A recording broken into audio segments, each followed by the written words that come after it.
fatuus. The only solitude is sleep or death.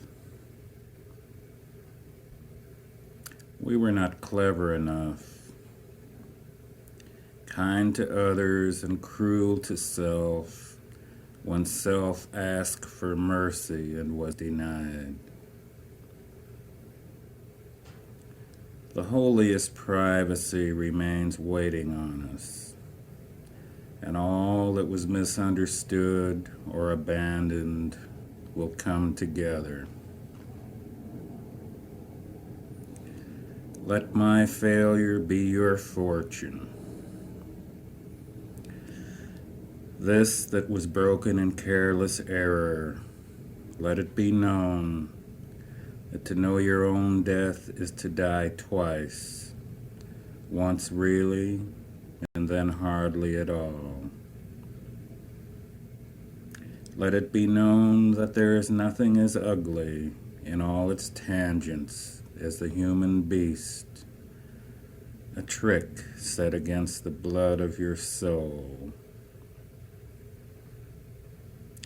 Let it be known that solitude is the only mercy and the only lover.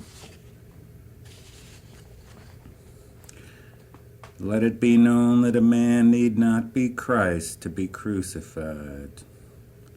Let it be known that a man can be crucified each day, each moment, each breath, to sleep and awaken and be tormented again. Let it be known that a man can die and die and die and die and still feel the pain, and know he is dead and still feel the pain, and know there is nothing he can do and still feel the pain. Let it be known.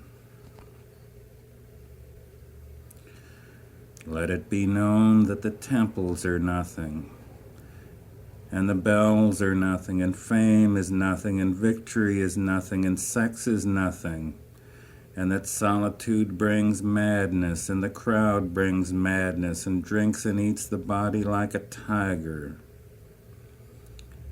that there is no voice to speak with, no ear to hear. Let it be known there will be other men such as I, lifted for the lion's mouth, burned down by false loves, tricked by kindness, missiled by intellect, dizzied by poesy, sacrificed for profit, used as cheap labor. And these will be the kindest of happenings compared to what will enter the eye and ear and the brain and seep to the innards to begin their death work.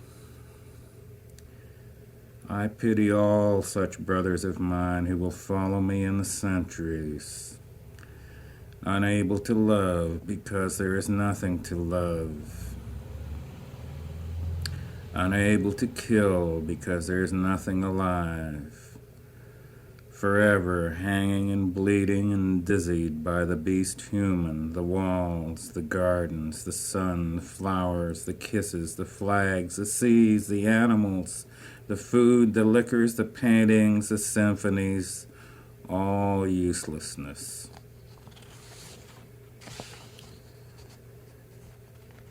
Let it be known that most men love when they can see, and they see each other, and they love this because they see very little. Let it be known that I am bitter and damned and tired and useless.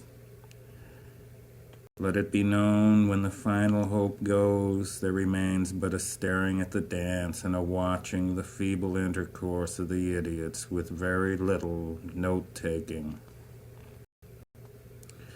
Let it be known that I am dead, but there is no anger. Let it be known that most men are dead many years before burial. Let it be known that many men die in childhood, that many men are born dead, although their parts move and they make sound and grow and advance into adult behavior and do things of civilization.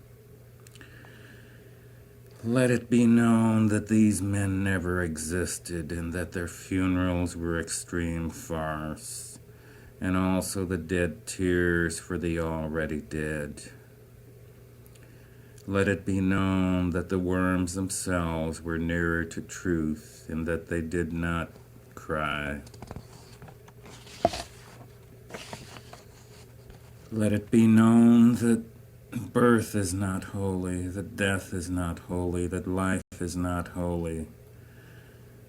Let it be known that I have bled without crowns, that I will bleed in a moment, that I will bleed forever, red, red, red, and the hawks will dance within my bones and rejoice. Let it be known that I do not die for man's sins, but that I die for what man is, and for what I almost was. They, too little of anything, and myself lifted enough to see the horror, to sicken and go mad and wilt. Do not take as personal what I say about life altogether, or men altogether, unless, on another plane, you consider yourself a defender of life and man, which is only another natural weakness of the species, like a rat guarding its nest, and for which I cannot hold you totally to blame.